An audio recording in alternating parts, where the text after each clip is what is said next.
Rasulullah sallallahu alaihi wasallam. Sa'an nan ya sake zabin mu ya sa mu cikin bayi wa'anda ke kula da sha'ani na Muhammadu Rasulullah sallallahu alaihi wasallam. Wannan ya ishe mu gode wa Allah akan wannan zabi da Allah ya yi mana, saboda ba iyawanmu ba ne, ba gwanintanmu ba ne, ba dabaranmu ba ne, ganin daman Allah ne yakan zabi wa'anda yake so ya dibiya su bisa kan hanya. To Allah ya tabbatar da mu bisa kan wannan hanya, mu rayu a ciki, mu mutu a ciki, mu tashi ciki tare da Muhammadu Rasulullah sallallahu alaihi wasallam. Jama'a mutanen Germany baki daya, muna yi muku godiya ta musamman. Ba mu bar kowa ba za mu iya kira kowane gari daya bayan daya ko kowane nahiya daya bayan daya ba. Kun yi abin da ya kamata, kun yi rawan gani, kun kuma yi abin da dan uwa yake yi wa 'yan uwansa, kun yi abin da masoyi ke yi wa masoyansa. Allah ya saka muku da alheri.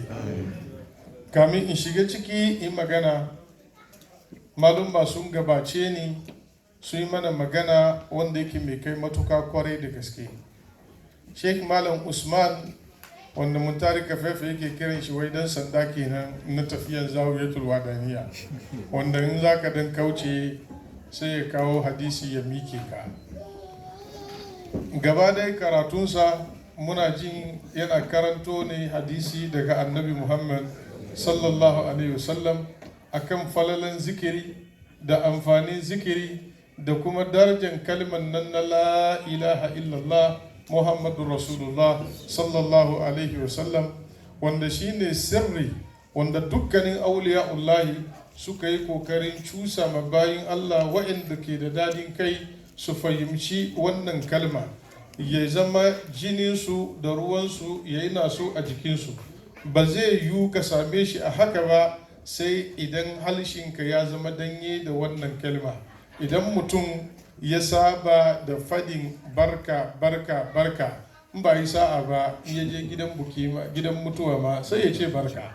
To don haka wa'annan bayin Allah sun hangi babu abin da zai sirar da al'umma da ya kai wannan kalma, saboda ita ce kalman da Allah da annabi Muhammad sallallahu alaihi wasallam suka zabi shine yaddaddin kalma a gunsu.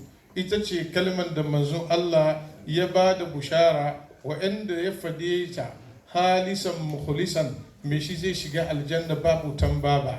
Ita ce kalma wanda manzon Allah ya fada, sahabbai suka fada har zuwa awa guda, ya ba su busharan cewa gaba daya Allah ya yafe muku. Ita ce kalma wanda take idan ya zama ita ce karshen abin da mutum ya fada a rayuwarsa, aljanna sambai. Ita ce kalma wanda take fidda mutum daga cikin babban kafurci ta mai da shi mu'mini sansa. Ita ce kalma wanda duk sarkin turu inda ya kai da bautan turu, ran da ya ce la ilaha illallah Muhammadu Rasulullah al-islamu ya jubbo ma kablahu, duk wani abin da ya yi gaba daya baki daya an kankare shi albarkacin wannan kalma guda daya na kalmar la ilaha illallah Muhammadu Rasulullah. Wannan kalma ita take bambanta musulmi da arne. Wannan kalma ita ce idan an zo kiyama wanda ya zo da ita ya sira, wanda ya zo ba ta ya tabi. To shi suka ce ku naci, ku yi ta fadi. Idan ka karbi wannan tarika da safi alal akalla za ka karanta 100, marance za ka karanta 100. Wannan la ilaha illallah wannan idan ka karanta 100 da safe, ka karanta 100 da marance, kamar yadda hadisin Tirmizi ya gaya mana, annabi Muhammad yana cewa wa man halala mi'a bil gadati wa mi'a bil ashihi kana kaman ataka mi'a rakaba min walad Isma'il.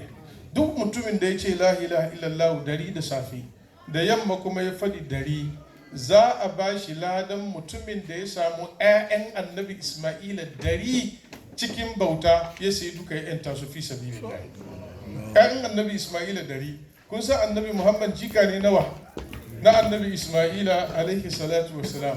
Ce sa fadin la ilaha illallah dari da safe dari marance ƴaƴan annabi Isma'ila dari ka yanta a kullum. Wanda ya koya maka wannan ya koya maka alheri ko ya koya maka sharri, ya dora ka bisa kan hanya ko kuma ya kawo da kai bisa kan hanya, sai mu ce alhamdulillah. Malam Usman Allah ya saka maka da alheri. A Sheikh Malam Amis Nince shi dai ai kun san ya riga ya gama duka, shi ya nade maulidin gaba daya ya yi mana cikin Muhammadu Ahmadu. Yau mutane mun fahimci wane ne Muhammadu wane ne Ahmadu, daga inda kuma abin ya fito da inda ya koma. Dama minka wa ilaika, haka ya gaya mana. To Allah ya biya shi, Allah ya bar mu cikin so na annabi Muhammadu sallallahu alaihi wasallam. Yanda Allah ya yabe shi, shi kuma ya tashi ya zama cikin bayan Allah, shine wanda ya fi kowa yabon Allah, shine Ahmadu din. Wannan alif da ya shigo nan, shigan alifun nan ya mai da shi cikin mai harfu tafdil, mai godewa, wanda ya fi kowa godiya, ko mai yabo wanda ya fi kowa yabo, ba yi irin annabi Muhammadu sallallahu alaihi wasallam ba. Wannan magana da malam ya yi mana da karatun da ya bamu a yau, muna roƙon Allah ya sa albarka a cikinsa tare da zuri'ansa duka baki daya. Shai mai diwani shi kuwa yau ina jin ya yayyaga ya kekkeci abin ya kekkeci abin ya ajiye shi, kuma yau kun gane ashe karatun ba na batini kawai ba, in ka shiga cikin atom sai ka je ka komo ka kare ka sallama asalin komi daga hasken nan ne. To wannan haske hakikaninta ita ce nuraniya na annabi Muhammad sallallahu alaihi wasallam. Kamin mu ci gaba, ya riga ya gabatar da ta'aziyya na babban rashi da al'umman kasan Ghana suka yi, ko in ce da al'umman duniya duka baki daya. Shine rashi da muka yi na babban malaminmu al'arifu billah al'alimul allama, wanda muka sani da suna Sheikh Muhammad Kamaluddin Abubakar, wanda yake shine annaibul awwal na imamul a'imma na Ghana duka baki daya, wato deputy national chief imam na kasan Ghana, wanda muka sani da suna Sheikh Kamaluddin. Allah madaukin sarki ya karbi aroransa, ya amsa kiran Allah a ranar asabar kenan. Yau muna ladi ko ranar asabar kenan ya amsa kiran Allah. Yana da shekara kusan 103. Wannan shekara 103 sun yi albarka.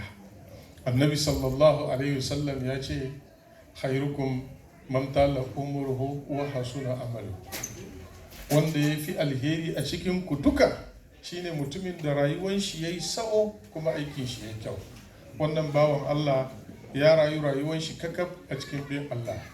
Kun sani shine babban wa na Sheikh Haji Shu'aib Abubakar, shi da'in nan na Ghana da Allah ya mishi rasuwa kamar shekara 3 baya da ya wuce ko 4 kenan. Haji Shu'aib da bakin shi kunnina ya ce Sheikh Kamaluddin shine wanda ya karantar da shi. An fita waje ne kawai a ji a nemo takardar shaida, amma karatu dai gida ya same shi. Da bakin shi kunnina ya ce ba karatun littafin kawai ya karantar da shi ba, karatun hali na zamantakewa na sanin hanyar Allah sansa. Ya ce duka wurin ba yayin shi ya koya. Ya ce hatta wanda yake sare mata a gida, ya ce wurin yayin shi ya koya. Kusan matan shi suna kulle ne ko? Ya ce wannan tabi'a duka wurin yayin shi ya koya. Ya gaya mini cewa Kamaluddin a lokacin da ya tashi ya je kita, ya je ziyarar wata harka ce ta kai shi, ya je tadda yan uwanmu mutanen Najeriya, Yarbawa na da yawa, ga sunan musulmi sun fara yin yawa wurin, amma suna yunwan malami, ba su da makaranta, ba su samu wanda zai jagorance su cikin addini ba. A lokacin zama Ankara na da dadi sosai, amma Kamaluddin ya rabu da Accra, ya move ya koma kita, ya je ya zamna wurin, ya kafa makaranta, ya yi kokarin karantar da yaran alkur'ani. Almajirai suka zo suka yi yawa, ya zo ya doki aji shaibu ya tafi da shi ya ce sababin zaman su wannan gari kenan. Tun wannan lokaci ana maganan 30 wani abu 40 wani abu, wanda shi ba batun me kuke yi ba mutum a'a, musulmi suna nidin malami ya bar cikin santan Accra capitalin Ghana ya je zamna kauye domin ya karantar da al'umma, ya karantar da su wanga addini, ya karantar da su musulunci. Ya ce wannan lokaci da ya koma a wurin yayan shi bayan bai kwana tun 40s na, ya ce dare karatun alkur'ani da sallan dare duk a wurin yayan shi ya koyi wannan tarbiyya. Wannan ya isa shaida. Ai kusan daga karshe hanya ya bambanta ko to, amma a karshen rayuwar shi ne yake gaya mini, ni da shi mai wannan fira bai kai shekara 2 ba Allah ya karbi ran shi. To wannan ya nuna wannan bawan Allah tun daga lokacin kuruciya ba abin da ya sa gaba sai Allah, kuma karatu ya koyi ne na sosai. Wanda ya san karatu idan ya saurare shi yana karantarwa ya san Kamaluddin ya malantu. Sannan batun malantaka wai daukaka kai wai shura wannan ba shine a gaban shi ba, abin da ya sa gaba shine Allah. Saboda shi wannan tarika da ya rungume shi ne da jikin shi duka, da dukkanin balgon jikin shi da komai nashi ya rungumi abin, sai ya samu lubbin abin. Yayin da Allah ya zamda a cikin zuciyar shi yayi wasi da duniya, lokacin nan sai Allah ya biya bukatun shi. Wannan magana muna fadi ne, muna kaddamar da babban ta'aziyyar mu zuwa ga jagoran mu duka baki daya, waliyin waliyai, shehun shehunnai, malamin malamai, jagora halifan manzon Allah a zamanin shi a Shehu Usman Nuhu Sharubutu radiyallahu ta'ala anhum. Wannan muna kai ta'aziyya akan wannan babban rashi da yayi, domin ina jin mutuwan Sheikh Kamaluddin ba inda hankali na yaje sai wani hali wannan dattijo zai samu kanshi, saboda amini irin aminci irin nasu, amintaka da aka yi shekara 95 ana zamne lafiya ba ran da wani ya taba cewa wani ya songume ni. Irin wayannan mutane idan sun wuce ba na jin an samu irinsu. To Allah dai ya maimaita mana alheri irinsu da yawa. Irin wannan musiba Allah ya kiyaye mu. Shi kuma da ya rasu Allah ya ji kansa, Allah ya rahamshe shi. Abin nan da ya kaddamar wa musulunci Allah ya saka mishi da alheri. Ubangijin Allah ya sa mazauninsa shine fadan Annabi Muhammad sallallahu alaihi wasallam. Akan wannan mimbari muna taziya ga dukkanin musulmi duka baki daya inda suke duniya, wa khasatan yan darikan tijjaniya na kasan Ghana, wa khasatan yan failan Sheikh Ibrahim radiyallahu ta'ala anhu. Muna musu ta'ziya na rashin wannan dattijo. Allah ka yi mishi rahma, idan namu ajali ya zo Allah ya karbe mu da imani. Wannan kenan. Nukda na gaba, an yi nadi yau, an zabi wani bawa a cikin bayin Allah dan samari, aka nada mishi sarautan faila. A lokacin da ake nada wannan sai na doki pen, sai na jot kare manta cewa idan zai magana zai masarakan faila nasiha. Amma Sheikh Kamaluddin ya hutar da ni. Sheikh Kamaluddin kamin ya nadi kalmomin da ya fada sai na ga ya kare duk abin da nake so in fada, amma lokacin nan na zana cewa zai musu nasiha. Amma maganar Shehu Kamaluddin nan, ina son duk mutumin da ya karbi wannan kaya ya san ya karbi amana. Wannan sarauta na faila da ake nada muku, ku ji da kyau, sarauta ne ta addini, ba sarauta ne na kabila ko na wani unguwa ko na wani gari ba. Sarauta ce ta addini. Tunda sarauta ce ta addini, to hidima za a yi ma musulunci, hidiman kuma gadan-gadan a cikin duk abin da zai sa musulunci ya ci gaba. Yau mun doke ragaman kolon mun sa hannunka. Idan ka ga harkan kolon yana tafiya daidai, kai Allah zai tambaye. In ya kai ce kai Allah zai tambaye.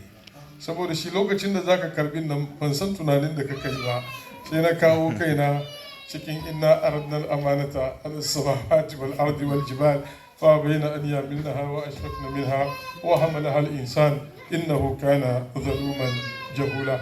Duk yadda za a yi tafiyan harkan nan ya daidai a cikin garin nan yana hannunka. In yayi kyau kai ne, in bai kyau ba kai ne. to amma abin bai saura mu kadai, zai gama da dukkan wani dan fa'ida a duk inda yake duka baki daya, zai dibiya maka responsibility. Ya zama dole yanzu kwana ba naka bane. Idan an ce za yi wannan harka, ka sa himmanka da karfinka da dukiyanka.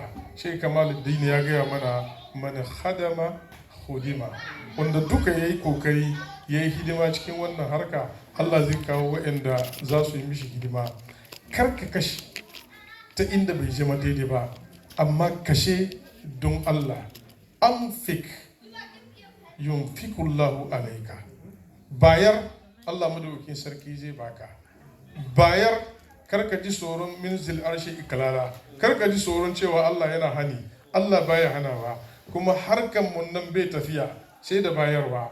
Don haka idan kun doki wannan aiki, to kun doki amanan al'umma, yanda harkan nan zai zama kullun da ku ake yi ba dare ba rana. Yanzu fa matanka ta bar jin dadin ka kuma yau dai ta zuba ma fauda, amma ban da shi kowane kara ka ji telefonka ya kamata ka doki. Duk inda aka ce an samu matsala ya kamata kana wurin, duk inda za a samu maslaha kuma ya kamata kana wurin. To Allah ya karfafe ka, ku duka baki daya shine nasiha na gare ku. Jama'a, mun zamnar da ku lokaci ya ja, abinda ke gabanmu shine mun zamna taro na maulidin annabi Muhammad sallallahu alaihi wasallam. Akwai wayansu rudud da wayansu akwal da aka yi ta jefowa, aka yi ta yadawa, suna kokarin su mai da mu abin nan alkoto. Ai kun sa alkoto wai, ban sani ba ko da yara yanzu su Mustapha yan 19 nan su ba san menene alkoto ba. Ai kun sa alkoto, kun kuma san abin in ta ai wanda muke shimfida wani kwabar lori shi a sa takarda in kawo me yake yi, yana yi ta me alkoto, kuma in kai yana yin me, yana sai wuri guda. Haka suke so su bar mu, kullum suna so mu yi sauran wuri guda, mu yi ta juye kamar juyen masa. I don't know why, ban san reason me yasa musulmi ke yadda yana jefa bakin shi a cikin addini irin wannan ba. Akwai mamaki. Jama'a, please, yi su hankalinka. Yaushe addini a ce ba da ilimi yake yi ba, amma suna bin addini wa kenan. Wallahi ko addinin Buda kake yi, in baka karanta littafin su ba za ka zama jagora? Zai yi ka zama? Ba ku ganin Christians ga suna zuwa Bible studies na musamman? Ba su da university for that? Ya za ka yi ka zama jagora ko da ma mai sake tie organizer inda baka koyi ba? Za ka yi ya? Amma yaushe mu banda mu ba wanda ke muna irin wangawo, sai dai mu kawai. Kuma musulmi kurum ake samu ana yi musu irin wayannan haba ba. Suna son kullum su bar mu wuri guda muna juyawa hakan ganga. Idan an je gaba kanan sai su jefa wani abu ta baya, sai ka juyo kana bukatan ka tare. To mun gaji da ku, mu za mu gaba. Duk abin da kuke so ku jefa sunan shi shara a wurin, mu ba za mu kara sauraron ku ba kuma. Ku dai ku jefa, amma mu za mu gaba. Wallahi kowa ya gane, sunan tafiyan mu nan tafiyan gyaran cikin gida. Ni na fi damuwa da yan uwana muridai almajirai, mu gyara kanmu, mu gyara halayenmu da wanda ke waje idan mun gyaru wallahi ya shigo. Jama'a, wanda ke waje idan mu muka gyara tafiyanmu, muka gyara sarinmu, ba wanda zai gaya musu me shi zo ya bika, kowa bai gaya mishi. Amma gurbace wanda muka gurbace a cikin gida shine sababi da kuka gan ana kara wasewa, ana wargajewa. Kun yi kira for unity har ku gaji, kun call for haɗin kai har ku gaji, kun kira ku ce a bari mana, a yi mana, a ajiye mana, kun yi har ku gaji. Sai sa yanzu wannan magana ku ajiye shi gefe. Duk wanda zai ma Allah aiki ku zo a yi tare da shi.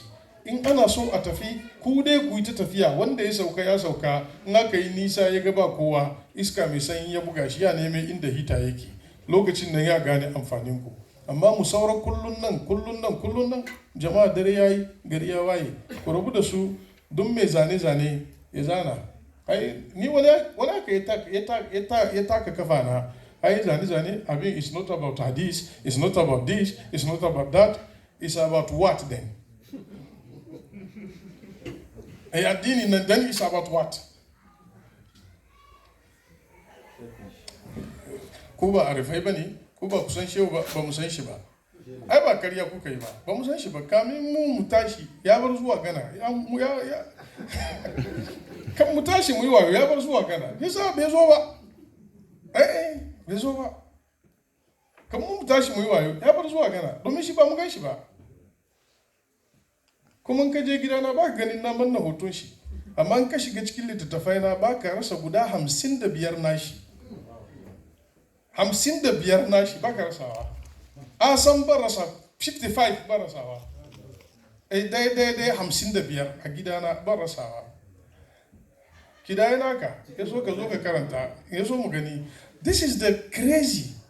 Lada ya isa kana, we put them down. Malam kaka kara tanka su, bari su aika duk abin da za su aika, su hau duk inda za su fadi duk abin da za su fadi.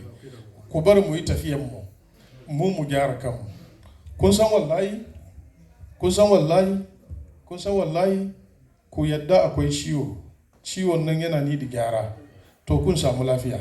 Amma wanda bai yadda yana da ciwo ba, ya je neman magani? Ba zai je neman magani ba. Amma in yadda bai da lafiya fa, shi zai kai shi wani abu neman magani. To ku ajiye su sun hauka, magana ya kare. We don't need them. Wallahi, me personal, I don't need them. Mun get headache for this. Ban so yi maganan gaba fast. Amma malam ya tabo abin, ya mummusa abin ya kai wani wuri, shi sa na fadi, kuma na sorry ma da na yi introduce kaina cikin wanga magana. Amma din na son advice kaina, advice ku in bar ku san kaman daga yau shi yau irin wayan ga maganganu mun wulga shi baya, mun zamna nan saboda annabi Muhammad sallallahu alaihi wasallam.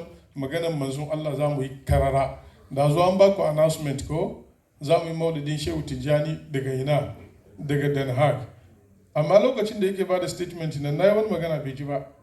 Na ce wannan maulidi ba za ku ji daɗin shi ba. Amma ina invite kowane dan Tijjaniya na gaskiya. Kun sa abin da yasa ba za ku ji daɗin shi ba? Akwai wani littafi wanda Shehu Tijjani da kansa ne ya rubuta risalansa ta karshe da ya yi kama al'umman shi duka duniya baki daya. Sunan littafin na Risalatu Shafiya. Yasa lasiya a wurin maulidin Shehu Tijjani shi muka fara karantawa, mu gaya wa duniya sakon Shehu Tijjani. Amma nasarar nan wayan su almajirin akwai ma wanda ya kuwa ya ce wallahi wanga ya ba mu iya ko wayan su sun fara cewa inda aka Tijjaniyan nan duniya ba ku kai 10,000 ba. Kwarai da gaske. Ko remember ko audio suna hannun mutane su yi kokari su duba. Wannan sakon Shehu Tijjani da yake bukatan muridin shi ya zama kai sallah kurum fa yace in za ka yi sallah yace ka san yanda mutum in ya gaji ya zo yana son ya kwanta kuma bai da wani assignment gaban shi, bai neman wani abu ya tada shi kwana, ya yake yi in yana da telephone zai bar shi kunne ko zai kashe? Idan window shi na bude lore na kuwa bai zai yi wani abu? Zai kulle ko zai bar shi bude? Ya san shi da wannan appointment an jima ya zo disturb shi, abin bai mai important ba, zai call shi ya cancel domin zai shiga ya kwanta yana son ya futa, ko ba haka nan ba?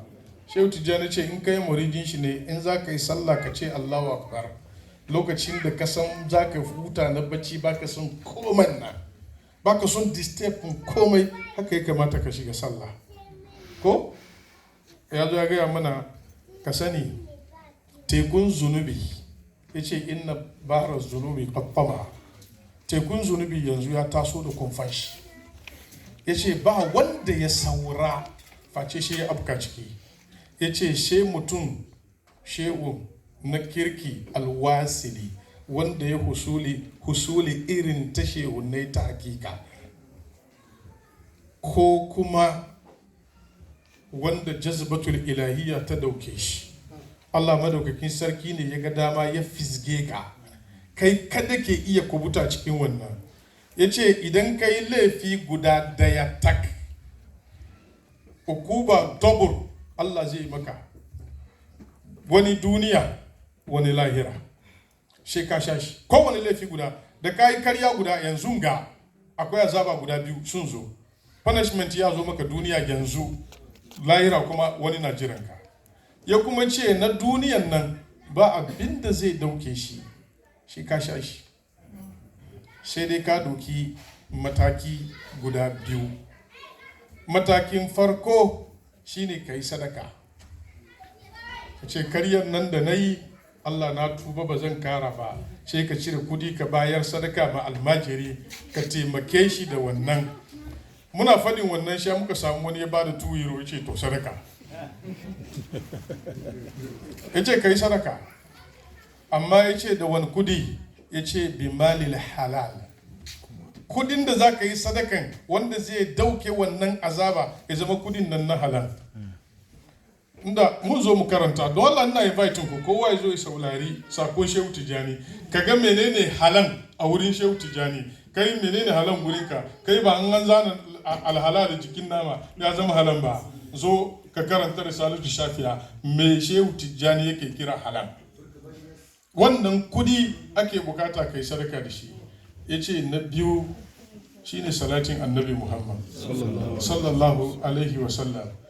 Sannan za a yafe laifin duniyanmu bayan kai istighfari kai da ya sani kai sadaka kai wannan, amma na lahira dai tana jiran kai. Ce bayan da za a yi kafa da ciki.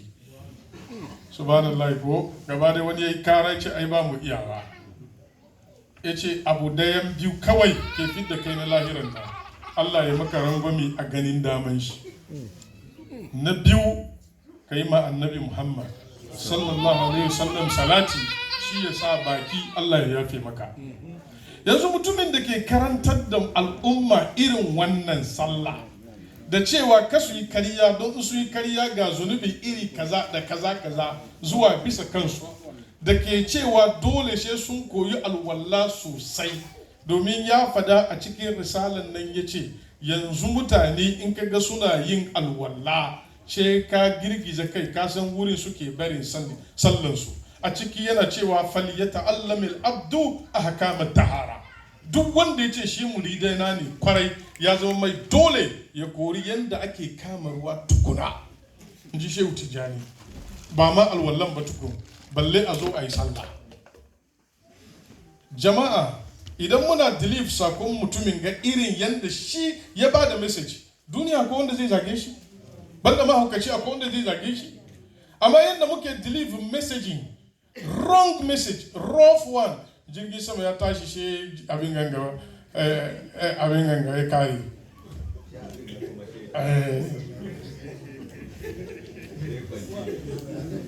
An je farauta shi bauna ya gagara, ya shehu ya kama bundinta ya lauye da kafunta. Amin. Shehu ya faɗi karaman shi, kuma bai faɗi ya buga kirji ba. Me karaman shi? Waltaji alanna hifza kitabikal karim karamati ila likaika yawmin azim. Abinda shehu ya nemi ya zama mai karama kenan, kuma ya tabbata duk duniya kowa ya mishi shaida. Allah na roke ka, babban mu'jizan Annabi Muhammadu shine Qur'ani. Shehu Ibrahim ce Allah ina rokonka ka bari ni ma nawa karaman ya zama haddan Qur'ani a hannuna, ya zama kamar ruwa, yara kowa na iyawa. Duk wanda ya zo wuri na Allah ya mai shi ya zama bahaddacin alkur'ani. Wannan shine karaman da ni nake so ya tabbata a wuri na har ran da zan gamu da kai. Almajiran shehu ba su proof ba ku je kaula kun gani ba. Last 2 years ni da wane ne kaula banda last year. Last 2 years ni da wane ne kaula. Yara a cikin 'ya'yan da aka yi muna akwai kanina guda, jikan limamin ciro mana kuma shi dan malam anyas da ke America yake USA, yayi hifzin shi na kaula, shekaran shi 4 aka kai yaron nan ya haddace alkur'ani. Ni na zamna da yaron nan bayan sallan magaruba zuwa lisha ya karanta mu da hizifi 15. Mun yi kwana 4 ya karanta Qur'ani da kanshi har kasa ya sauke. Bayan magaruba zuwa lisha ya karanta mana hizifi 15. First day haka yayi, second day, third day, fourth day ya sauke. Sannan muka je wurin shehu ma ya je ya mishi ainihin walima, ya mishi nasiha. to ire su shekara in ba samu ba da yawa kaula ana samu fiye da 1000. Ba za ku gode ma Allah ba? Yanzu wannan karaman ya tabbata ko bai tabbata ba? In kai musu shi ne akwai shi, in kana so zo ka shiga mute ka je ka ga mamaki. Yaran falare da bakake baka ga turawan ba, shekaran su 10 ga Sheikh Mustafa last year mu da shi da kaula ka gan su shekaran su 3 shekaran su 4 yana yawo bature ba America sansa yayi tuntube ma duk kafan shi yayi kurji baban shi doke shi sa shi wuya suna yawo ba abin da ke fita bakin shi illa karatun alkur'ani ya fi diga wurin da America da yake bai wannan aiki ba. Almajiran shi Sheikh Tahir Bauchi sakaran jiya yara nawa 150 yara 150 Sheikh Tahir Bauchi yayi ma waliman saukan alkur'ani 150 a cikin su akwai wanda ke da 5 years yaron 5 years ya haddace alkur'ani. Wanga duka karama ne nawa Sheikh Ibrahim Yas wanda ya roki Allah yayi mai ya tabbatar da shi. Amma ka zo kana min labarin bauna zabo ya shiga masallaci an dafa naman shi bai dafu ba sai me? This is the message da muka ce no please. Dare yayi gari ya waye ga abin da malamin nan ya rubuta da hannunsa ga abin da ya roki Allah yayi masa wanda mun iya mu gaya ma kowa wanda yake so kuma ya zo ya je ya gani. Ko kuma shi karkashin abin ganga gidan abin ganga Mahadi Sheikh Abdul Wadud yaushe aka fara shi shekara 5 da ya wuce kenan. Yanzu haka an yaye talibai fiye da 30. Shekaran gada ke zuwa muna expect almajirai waɗanda za su sauke alkur'ani sun fi 30 kuma. Duka cikin tutan wane ne? Karkashin tutan Sheikh Ibrahim Yas abin da ya roki Allah ya yi mai Allah ya bashi karaman shi yayi wani abu ya fito fili. Ire-iren waɗannan karamomi wanda suka tabbata na gaskiya sun bugu ba iyaka, amma don Allah ku bar create story da bai exist. Kuna damun mu abinda ke muna ciwo in kun je kun tabo su shi a taba shi ba a taba iyayenku. Kun tabo shi a taba shi ba a taba iyayenku, saboda shi muke cewa ku yi wani abu. Dare yayi gari ya waye, saboda Allah ku bar su da haukansu ku bi abin da kuka rika shi ne na Allah. Allah ya ji tausayin mu ya yafe mana. Sorry in sa kai na cikin wanga topic, amma jama'a message ne da nake so in delivering shi ma al'umma kowa ya understand irin tafiyan da muke so mu yi. Muna son mu yi tafiyan inda muka ga akwai kuskure mu gyara hal mu zo mu yi mu zama yanda ake son mu zama. Wannan shine tafiyan mu. Muhammadu Rasulullah. Manzo Allah an haife shi wani gari sunan garin Makka. A da ana kiran sunan garin wani abu muntari? Na fara.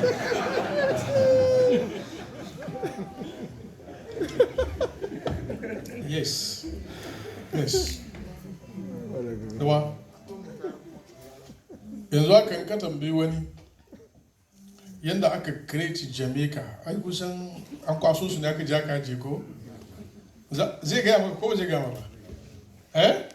Ba za su baka story yanda aka create Jamaica ba? Ya aka create Makka, amma is trouble ma musulmi. Sunan garin ma before a kira shi Makka, is trouble ko? Wani bawan Allah ya fadi mai shi ya gyara, amma tun da ya gaya ma fadi yanzu. Again, da sunan garin Farana, amma Al-Qur'ani ya kira shi da suna guda biyu. Ya kira shi da Makka, ya kira shi da wani kuma na biyun. Masha Allah, inna awwal baitin wudi'a lin-nasi lallazi bi bakkatin mubaraka. Allah ya kira shi Bakka, ya kira shi mai kuma Makka. A wannan gari aka haifi Annabi Muhammad sallallahu alaihi wasallam a cikin wata Rabiul Awwal. Kauli da inganci yana da kwana 12. Ku rabu da hilafan mun saba ba da raddi akai. Magana ya kare. Ibn Kasir ya riga ya nakalo magana da sahabbai guda biyu cewa 12 ga watan Rabiul Awwal aka haifi Annabi Muhammad. A wurin sahabbai gaba daya babu wanda ya saba musu. Shi yasa idan ka ce salaf bi ma'ana magabata, to akwai magabatan da suka kai sahabban da suka zama da annabi Muhammadu. Idan su kake bi to maganan su biyu daga cikin waɗannan mutane sun ce 12 ga watan Rabiul Awwal aka haifi annabi Muhammad sallallahu alaihi wasallam. Shi yasa naka calculation da zaka yi zamanin ga kai lissafin ka na rana da wata da zagayenka in ka je ka saba mu wannan naka zamu doki ko nasu magana ya kare. Wannan gari Makka aka haifi annabi tsakanin iyaye guda biyu, Abdullahi da Amina. Wa'annan bayin Allah, shi Abdullahi da Amina su ne mutane guda biyu wanda Allah ya zabe su, ya yi musu falala, ya yi musu dadin kai, ya daraja su da wata darajar da duk duniya su kadai suka same shi, kuma sun tafi da girman kenan ba za ta sake zuwa agun kowa ba. Shine sun haifi Muhammadu Rasulullah. Da za ta tattara duniya gaba daya su zama namiji guda, mazan duka, matan duka su zama mace guda, su haifi duk abin da suke son su haifi, ba za su haifi irin dan Amina da Abdullahi ba zai yiwu ba, saboda shi kaɗai ne. Haida zuwan gaya mana shehu ya fada cikin dayawa ne, ba ku yi mai, ba ka samu mai annabi, ba ka samu iri nawa, ba ka samu annabi nawa. Mai diwani yana kwana, telefon shi ya dauke shi wani wuri, la tulfi li ahmada duk wahalan da za ka yi wai ka je ka samu irin annabi a wani wuri, wallahi shehu ya ce wallahi hal abada ba zai yiwu ba, saboda Muhammadu fardun jauharun lan yukassama. Annabi Muhammadu sallallahu alaihi wasallam shi dai ne tak. In ka ji an ce fard daya tak, Hausa muna da daya tak, amma muna da guda kuma.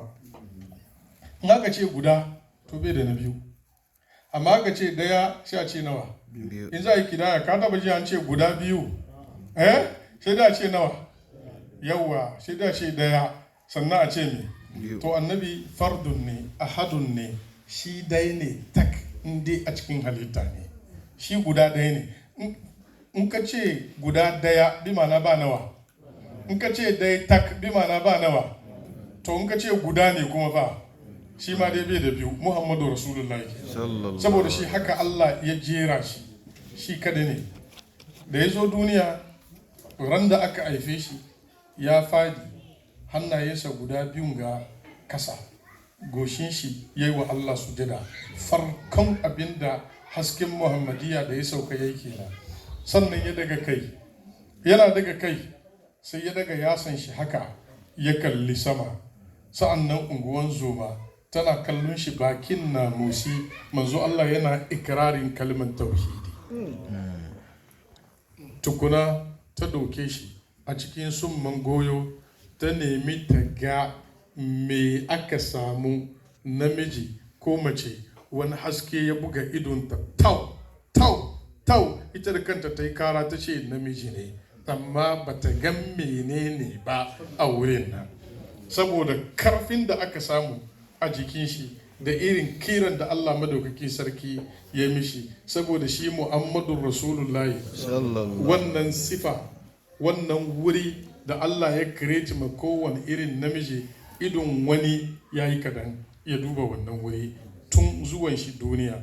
Don haka Allah bai yadda an yi mai kakiya ba, kan ya zo da kakiyar shi ya zo. Da ya sauka an yanke mishi cibi, sannan gefen kirjin shi Amina tana kallo lokacin da mala'iku suka shimfida shi, suka kawo wani farin kyalle, suka bude shi, sai suka fidda wani stamp a ciki, sun ka dibiya cikin wani tasa, suka doki suka dangwara a kirjin annabi Muhammadu ta dama. Wannan shine hatimin nubuwa da Shehu Malam Hamis Dazu ya ba mu labarin, wanda shine sababin musuluntan da yawa daga cikin ainihin Yahudu, domin an ba su labari cewa yana da tambarin annabci a kafadan shi. Nana Amina tana kallon lokacin da mala'iku suka sauka da farin kyallen, suka bude, suka dauko wannan tambari, suka dibiya bisa kan kafadan annabi Muhammad sallallahu alaihi wasallam. ta riga ta gama ba da labari tun daukan cikin shi har ran da ta haife shi babu wani abin da ta ji na amai ko ciwon kai ko ciwon baya ko nauyin jiki. Abin da ya sa ta san tana da ciki saboda al'adar da ya saba zuwa bai zo ba, shine kawai abin da ya differentiate mata halinta. Hal aka zo cikin ya so mai yana girma zuwa lokacin da ta haifi annabi Muhammad sallallahu alaihi wasallam. A wannan dare a lokacin da za ta haife shi ba kowa a gidan, shi daya ita kada ne a cikin daki. Kuma kun san wata in ya kai 12 to ya fara haske, domin zai sauran shi kwana 2 ya cika sam. Sai sa hasken watan na da karfi kwarai da gaske. Lokacin nan kakan annabi Muhammad Abdulmuttalibi ya tashi ya tafi Kaba, ya je yana addu'a yana roƙon Allah idan Allah ya sauke Amina lafiya, in ya ba ta da namiji zai sa mishi suna Muhammad. Yana cikin wannan hali aka kira shi, aka zo aka ce da shi Amina ta haifu. Da zuwa sai ya ɗauke shi sai ya ce na sa mishi suna Muhammad. Nana Amina ta yi mamaki, domin lokacin da take da cikin shi an ce mata idan kin haife shi ki sa mishi Muhammad. Saboda shi abin da ke wurinta na ainihin ru'ya da ilhama, Allah madaukakin sarki ya mishi ilhama. An ce sirrin ya sa mai wannan suna yayin da ya yi tafiya, an ba shi labari cewa lokaci ya yi da za a haifi annabin ƙarshen zamani, kuma zai fito a garin Farana, zai fito cikin Qurayshawa, a cikin kabilan, a cikin 'ya'yan Qusayyi ibn Kilab. Shi kuma cikin wannan zuri'a ya fito, amma uwarsa za ta fito cikin kabilan Banu Zuhra ne. Amma wannan yaro sunan shi Muhammad. Sai ya dauki alkawali duk wani da namiji da za a haifi mishi cikin dangi zai sa mishi wannan suna. Don haka da dawowan shi sai ya wuce garin Banu Zuhra, ya je ya auro mace. Wannan mata da ya auro ita ta zo ta haifi mishi da namiji, shine Hamza. Yayin da aka haifi Hamza ba shi nan, sai sa dan uwan shi ya sa ma Hamza suna, bai san Muhammadun ba ya sa mai Hamza. Sai sa yana dawowa lokacin da zai ma Abdallah aure ma'aifin annabi Muhammadu, sai koma Banu Zuhra kuma ya je nan Allah ya kaddara sai ya samo Amina. Don haka mai sunan Allah ya bar mai sunan shi yanda Allah ya ga dama kenan. Ba ka ba da Muhammadu farko da shine Hamza. Wannan shi yasa uwan Hamza ta fito ganin Banu Zuhra ne, don inda baban shi je auro kenan. Da zai sake yi madan shi aure sai ya je wurin kuma da ya tafi sai ya je jamo uwar Muhammadur Rasulullah sallallahu alaihi wasallam. Yasa sai ya ambace shi da suna Muhammad. Yana zuwa Qurayshawa na ce mishi me ka sa ma danka? Kuna ji da kyau? Me suka tambaye shi danka? Alhali wani abin shi ne jikansa ne. Ai ko a ilimin gado danda ko ba haka nan ba, yana gadon kakan shi kamar yadda wani abu uban shi yake gado, matukan bai da wanda ya mishi mai hijabi. Sai sa ku bar cewa baba in ka ji baba duka shi ka doki ka sa ma yadda kake so. Ku rabu da su da wannan magana.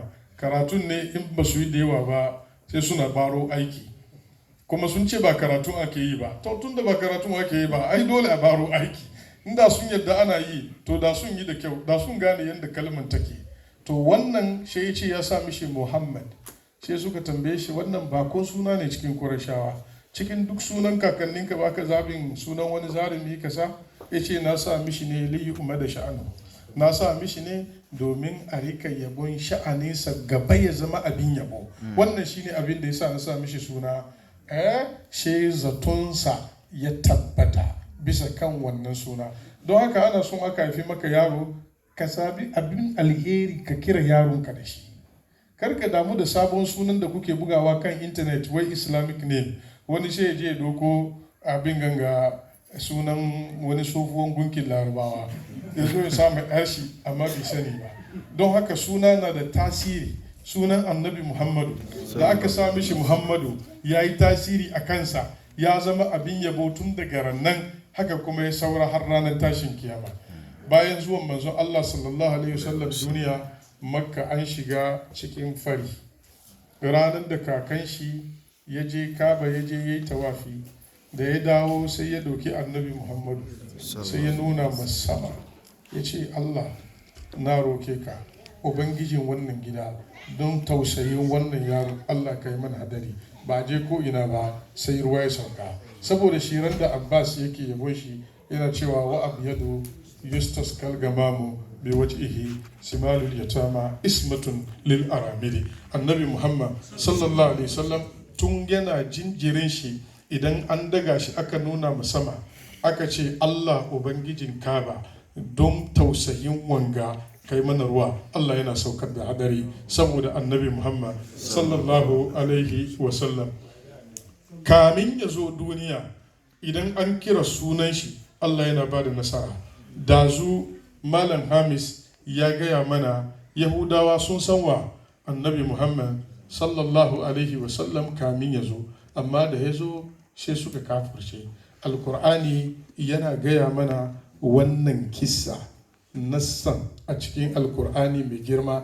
Allah madaukaki sarki ya ba mu labari idan sun samu rigima tsakaninsu da Yahudawa da kuma Larabawan Madina, wa kanu min kablu yastaftihuna. Kana ji da kyau? Al-istisfa a nan ga bi mana al-istinsar. Isa an ka doki tafsiri ka gani yastaftihuna kaji ya zana yastansiruna wa yaquluna Allahumma ansurna alaihim bin nabiyyi al-mab'usi akhir zaman. Lokacin gaba aifi annabi Muhammad ba, Yahudu idan za su yi fada da waɗanda ba Yahudu ba sai su ce Allah mun roke ka ba mu nasara bisa kan waɗannan arna albarkacin annabin da zaka aiko. Bai ma zon ba tukun, kuma da sun yi haka sai Allah ya ba su nasara. To yanzu bai zo ba, an ce albarkacin shi Allah ya bayar, balle yanzu da ya zo ya yi albarkan, yanzu ne an ce albarkacin shi ba za a samu ba.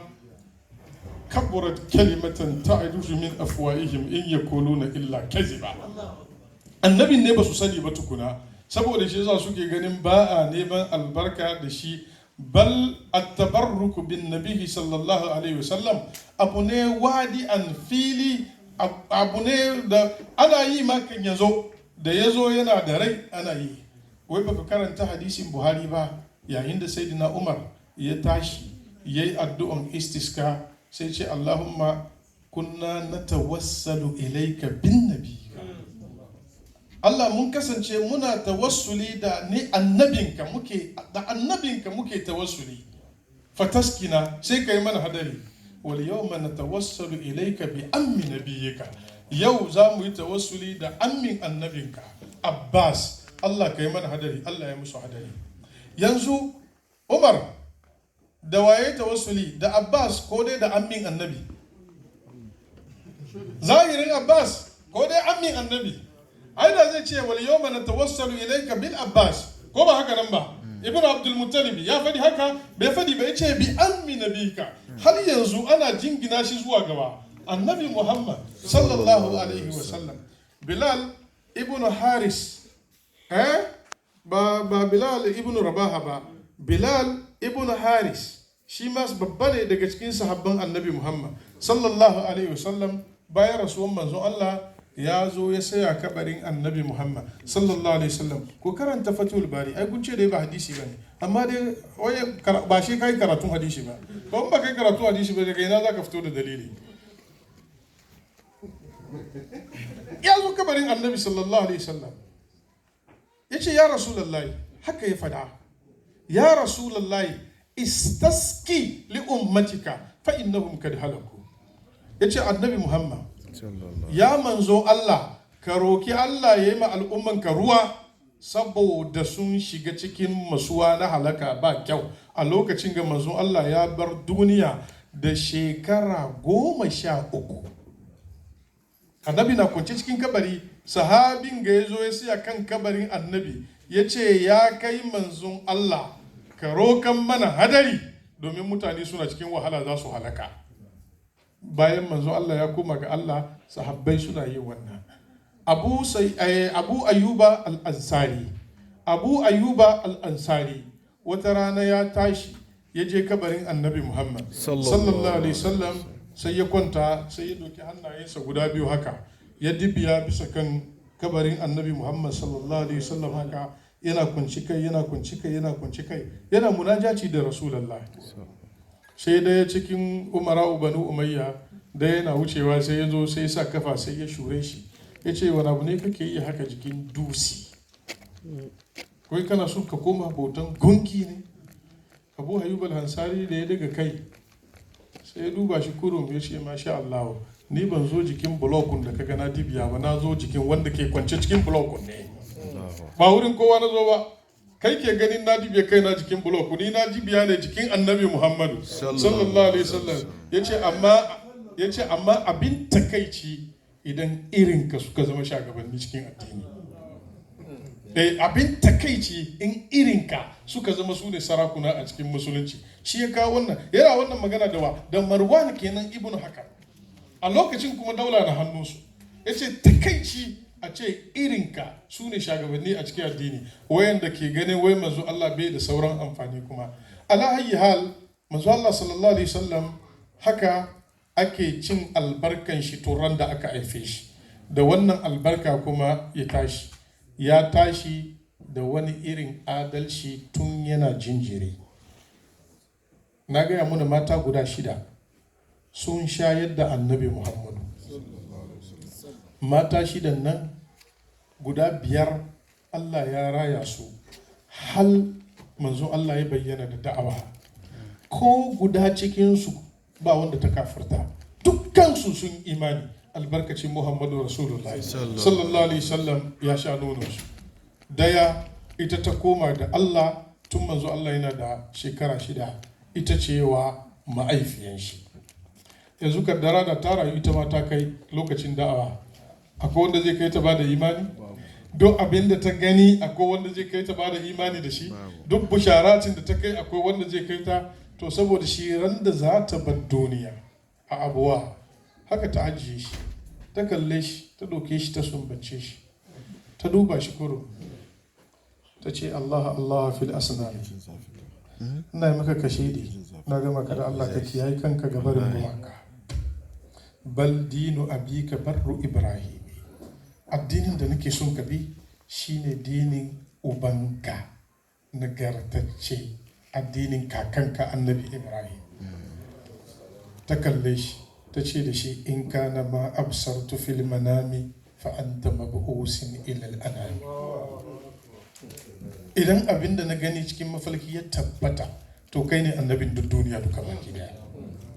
Shi sa a wannan kalma ta kare da annabi Muhammadu, ta yi mishi shaidar risala da Allah zai aika shi zuwa ga duniya, ta yi shiru ta koma ga Allah madaukakin sarki.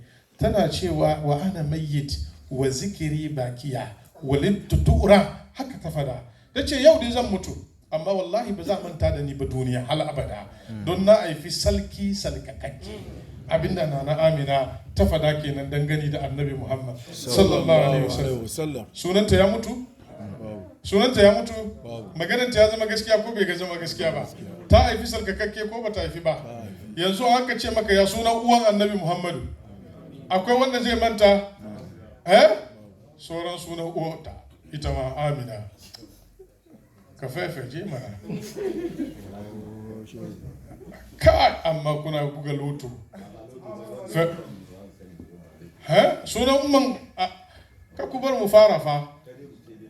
To mun fara. Kaka ya kamana. Amma dai saboda ba sunan kenan ba sai sa zan correct. Domin ka san manzala na da Fatima iyaye da yawa.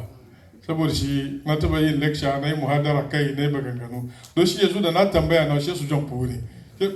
Fatima yaya ya kuke yi haka la uwar da ta haifi Abdullahi ita ce Fatima, amma uwar da ta haifi Amina maganar ta nake. Sunanta Barra. Sunan uwar Barra wani abu duba ki na kafa.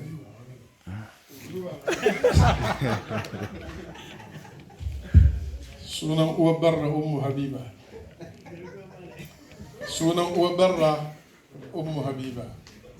To yanzu last one. umma bibiya suna uwarta da zakallah hayra kaga mun ganga da aka bude mai kufa ba kaga ya gangara ba. Wanda ta haifi Abdullahi ita ce Fatima, da wanda ta haifi Khadija matan Annabi Muhammad ita ma sunanta Fatima, da uwar Sayyidina Ali wanda ta reni Annabi Muhammad tun yana shekara 8 har zuwa shekarun balaga ita ce Fatima. Sai sa wa'annan fawatimi kana ji da kyau ko karka manta man Sayyidina Ali, man Khadija, man Abdullahi ma'aifin Annabi Muhammad sallallahu alaihi wasallam su ne Fatima don shi ku bar buga loto ku sa abin nan cikin kwakwalwanku ku rike shi da kyau balle kai ka fefe.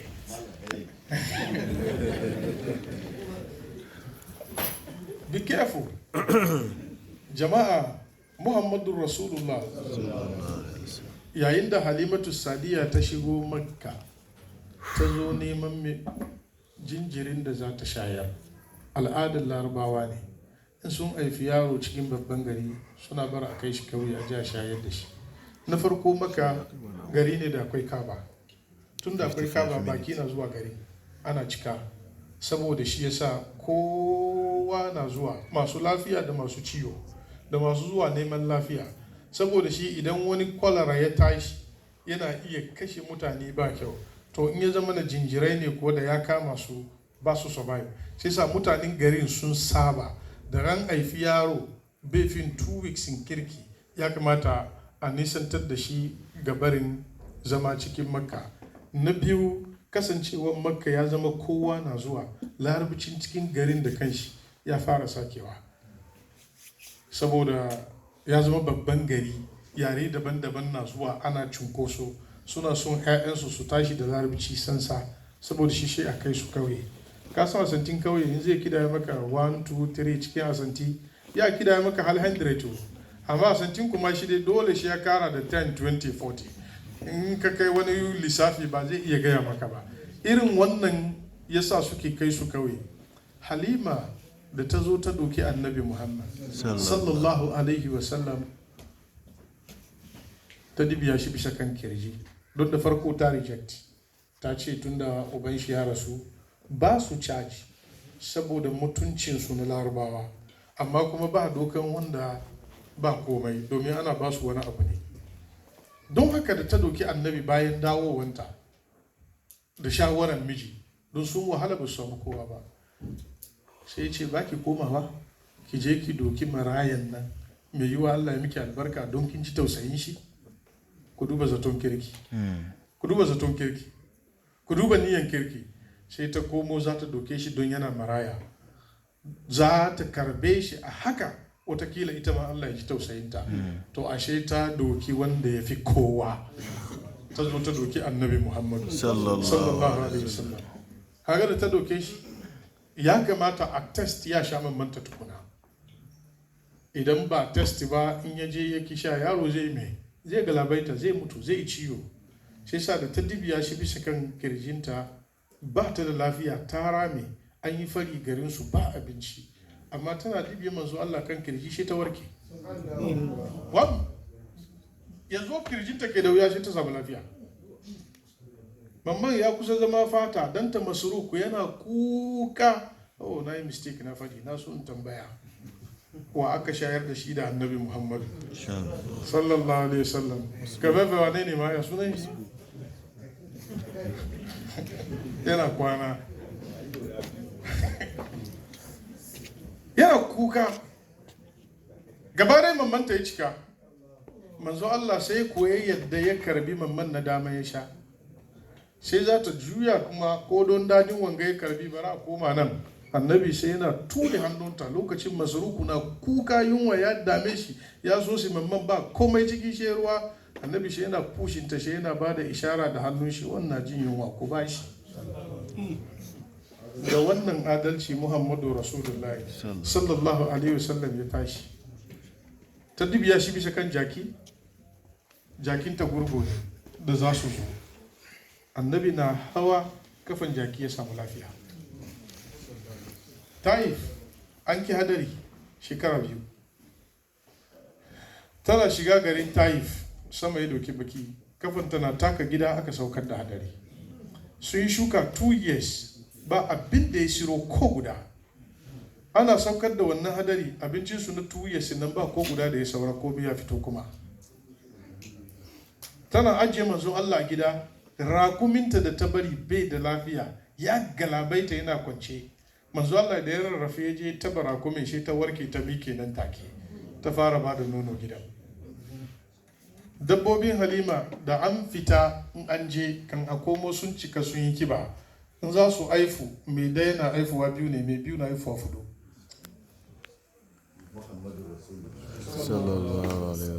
Yanzu ana taba ko kiyawan kauyen ne bai suna fushi da yaran, ko in kun je ina kuke ci ne, ku duba dabbobi Halima suna cika. Ba zancen dabbobi bane, ba zancen kiyawa bane, zancen mai Haliman ne, Muhammadu Rasulullah. Aka yi zamna garin a Taif ne, aka saka kirjin shi, mala'iku suka zo suka wanke zuciya.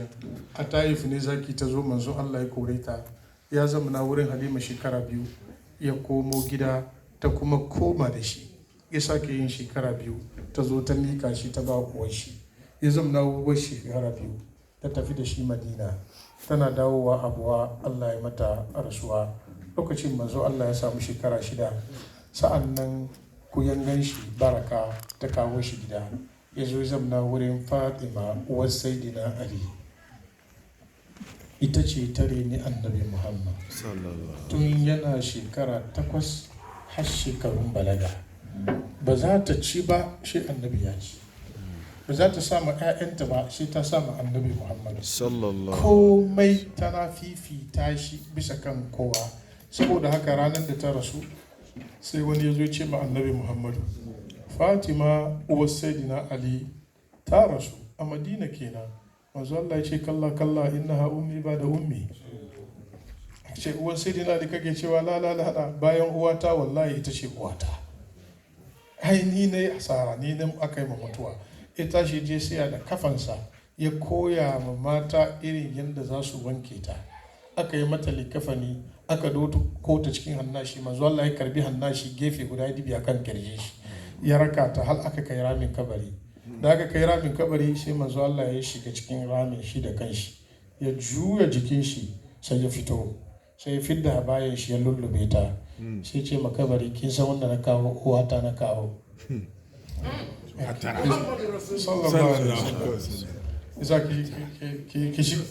Kin san sauran, kabari ta san wanda aka kawo yau, saboda shi ta san sauran.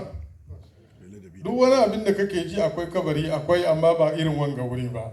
Ita irin nata kabarin kabari ne irin na hasken Muhammadu Rasulullah sallallahu alaihi wasallam. Wannan uwa ta yi imani da manzon Allah har ta koma ga Allah. Halima ita ce wanda ta musulunta cikinsu na karshe. Kun san sababi? Ita ce karshe wanda ta shayar da shi, ita ce karshe wanda ta karbe shi kan ya komo ya bar shan mamma. Ta saura bisa kan addinin kakanninta har shekara na 8 da hijira. Sauran manzo Allah shekara 2 ya bar duniya. Manzo Allah ya je Hawazin, aka je aka yaki mutanen Taif, aka kamo su da kayansu da duk abin da suke da shi, suka zama ba su da komi. Sai wani je kwarmata mata, kin san wane ne shugabansu? Lokacin girma ya zo ta tsufa. Ce wane ne? Ce Muhammadu Rasulullah. Yaron nan naki da ya zamna nan ga shi ne shugabansu, in kin je zai miki karamci. Sai ta ce yatimi ba talibin? Aka ce haka ta bari ta rika sanda tana saga mutane, tana cewa a bata hanya, tana son a gwada mata Annabi Muhammad. Manzo Allah da ya hange ta daga nisa ga ta zuwa ya gane ta, sai ya wuf ya tashi ya je ya kama ta, ya zo shimfidan shi, ya shimfidar da shi a kasa, ya zamnar da ita a kai, ya ce umma menene bukatanki a biya miki. Ce an kwashe mana dabbobi, an kwashe mana kaza, an kwashe mana kaza, an kwashe mana kaza. Annabi sallallahu alaihi wasallam ce in na linka miki linkin ba linkin kin yadda? Ta ce ba wannan zai yadda ba, abinda zan yadda da shi ashhadu an la ilaha illallah wa annaka rasulullah. Abinda ta yarda da shi kenan. Manzo Allah sallallahu alaihi wasallam wannan ita ce karshen wanda ta musulunta a cikin waɗanda suka shayar da shi. Daga cikinsu akwai kuyanga da ya gadi a wurin uban shi, Barkatul Abashiya, wanda ya aurar da ita zuwa ga adopted sanin shi wanda ake ce da shi Zaid, suka haifi da ya sa sunan dannan Usama. Wannan kuyanga ya gaji ne wurin uban shi, sannan kuma Khadija ta bashi kyautan bawa ya firin shi, ya ga masu aure suka haifi Usama, wanda kullum kuna jin kisansa, wanda ya kashe mai la ilaha illallah a wurin yaki. Usama kilarin shi a wurin sahabbai hibbi rasulillah ibnu hibbi rasulillah. Manzo Allah yana son shi kwarai da gaske fiye da yadda yake son uban shi. Amma wani ranar da ya kuskura a wurin yaki, ana fada da arnin gana kashe musulmi. Usama ya ga ya fi shi kuruci, ya je ya atakin shi, ya buge takobin arni ya fadi. Ya ga yanzu ba sauran dabara, sai dai a dasa mai kai. Shi arnin ga ya ce ashhadu an la ilaha illallah wa anna muhammadar rasulullah. Usama ya ce karyan banza, tun da kana kashe mu baka san tauhidi ba, yanzu da kaga na buge ka baka da karfi. Sai ya fille mai kai. An dawo kasan za ba da labari, ana jin daɗi. Kaga wani arni mai wayo, duba abin da yake ma mutane cikin, amma da Usama ya iya shi, sai ya kalmar shahada. Usama ya ce duba zai yaudare mu, ya fille mai. Manzo Allah ya ce ya ce la ilaha illallah, ce ya fadi. Sai Usama ya yi mai, ya fidda kanshi. Manzo Allah ya ce Usama zo akataltahu bada an qala la ilaha illallah. Kaji da kunninka ya ce la ilaha illallah kuma ka kake shi. Ya ce ya Rasulullahi ma kalaha illa muta'awwizan. Ya fadi ne kawai saboda tsoron takobi. Annabi ya ce ashaqaqta an qalbihi fara'aita zalik. Ka fasa zuciyar shi kaga don takobi ya fadi. In ka fasa zuciyar shi kaga don takobi ya fadi. Ai shi Usama ya durkusa. Ya je kasa da gwiwa. Ya ce istaghfir li ya Rasulullah. Ya Rasulullah wallahi ai mistake. Annabi ka roki Allah ya yafe mini. Annabi ya ce da shi fa kaifa bila ilaha illallah. Insha Allah ya yafe maka. Ka kashe wanda ya ce la ilaha illallah. In ce Allah ya yafe. La ilaha illallah shi zo kiyama ni yaya. Jama'a kun ji girman la ilaha illallah. Bakin arni da ke kashe musulmi. Ya fadi so guda ba sallah, ba azumi, ba zakka, ba komai. Kuma don ya ga bai iyawa aka kashe shi. Masoyin manzo Allah annabi ke fadan ga da shi.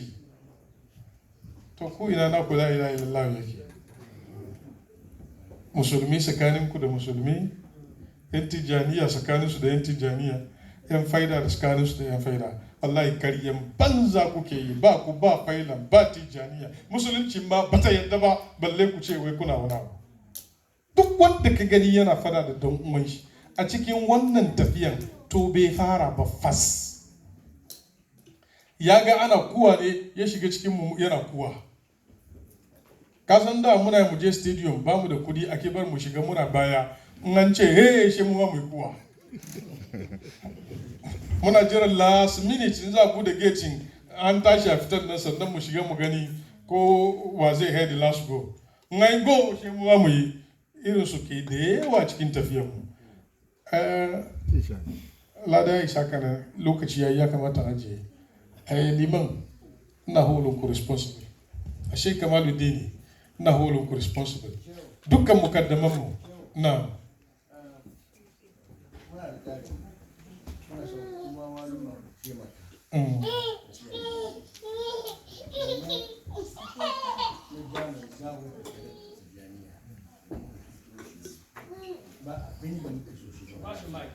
Allah ya saka maka da alheri. Kamin mu ajiye na ba shi dama ya yi magana. Responsibility da nake so in dora ma mukaddamai shine su yi hankuri saboda Allah. A duk inda suke su dauko littattafan shehunan mu nan da kansu, su karanta shi kobo da kobo, su gaya ma al'umma, su gaya wa muridai su ji, su karanta littafin. In kana son doko raf'ul malam amma rafa'a wa kabada iktida'an li sayyidil anam na Sheikh Ibrahim Yas radiyallahu ta'ala anhu, kaga yanda ya koya maka sallah